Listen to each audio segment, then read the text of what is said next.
All right, guys, we're going to watch this short video. This is a beautiful video that shows us from DNA to protein, and all the rights are to the original video. I'll link it in the description, and so we're just using it for classroom instructional purposes. And so please pay attention. I may stop it and talk during it briefly to make us know where we are. So, like I said, what are we looking at here, guys? This is a, what do you think this is? Not a ribosome, think bigger. Not the nucleus. Hadn't zoomed far in, it's a cell. Yeah, it's a cell. So it's kind of hard, like, well, I don't know what this is. It's a big old picture or something. But yeah, so it's a cell. All right. Here's a cell, the basic unit of all living tissue. In most human cells, there is a structure called the nucleus. The nucleus contains the genome.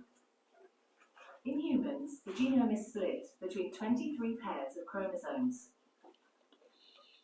Each chromosome contains a long strand of DNA, tightly packaged around proteins called histones. Within the DNA are sections called genes. Guys, this is a really good picture here. I mean, you can kind of see, okay, this is the DNA wound up right in chromosomes, so like when the cell's going to divide, but this is unwinding it out here to a single DNA strand where you got our sugar phosphate backbone and our nitrogen bases in the middle. Just, again, good visual image. So these genes contain the instructions for making proteins. When a gene is switched on, an enzyme called Rna Polymerase attaches to the start of the gene. Okay, so this is the start. We didn't have to remember all these names that they're going to put on here. But RNA polymerase is an enzyme, right? It's a protein that starts the process of making the messenger RNA, right? This is this is transcription. So we've started transcription here. You can see how it opens up the DNA molecule, and there's way more detail than this even, but way more. But this is a good way for us to kind of visualize it. Okay, so here we go. It moves along the DNA, making a strand of messenger RNA out of free bases in the nucleus. There's AUG. There's the start codon, right? So we'll see that. The DNA code determines the order in which the free bases are added to the messenger RNA.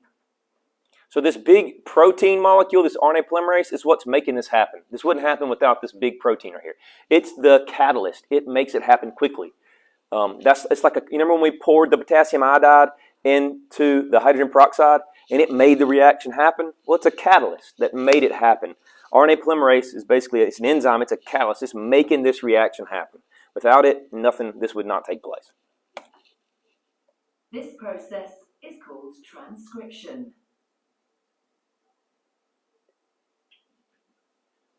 Before the messenger RNA can be used as a template for the production of proteins, it needs to be processed. Okay, we don't go into this in our class. This is the next level. So what they're saying here is there's some processing.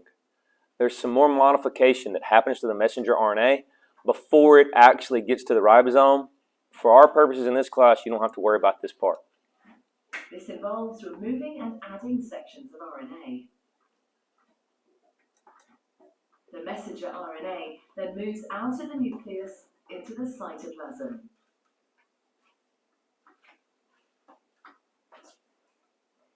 Protein factories in the cytoplasm, called ribosomes, bind to the messenger RNA. The ribosome reads the code in the messenger RNA. What are those? RNA. You see, you remember what those are? Transfer RNA. Beautiful. Transfer RNA, and they have an amino acid attached to them, right? So this is the ribosome, small subunit, large subunit. There's our messenger RNA transcript, and it's about to get read. You'll see it pulled along, and when it's getting read, for these tRNA to be brought in and bond with it. To produce a chain made up of amino acids. There are 20 different types of amino acid. Transfer RNA molecules carry the amino acids to the ribosome. The messenger RNA is read 3 bases at a time. See, it kind of ratchets along. As each triplet is read, a transfer RNA delivers... There's the A, the P, and the E site. A is the active, P is kind of like that polymerization where you're making the bond between these amino acids. Corresponding amino acid. It just keeps pushing them along. Added to a growing chain of amino acids. Once the last amino acid has been added, the chain folds into a complex 3D shape to form the protein. So that gets into our primary, secondary, tertiary, and even quaternary structures. And there you go, guys. That is transcription and translation on a basic level. Just kind of where we want to be right now. Okay. Hey guys, Dr. Brian Atkins with the Oops. Academy.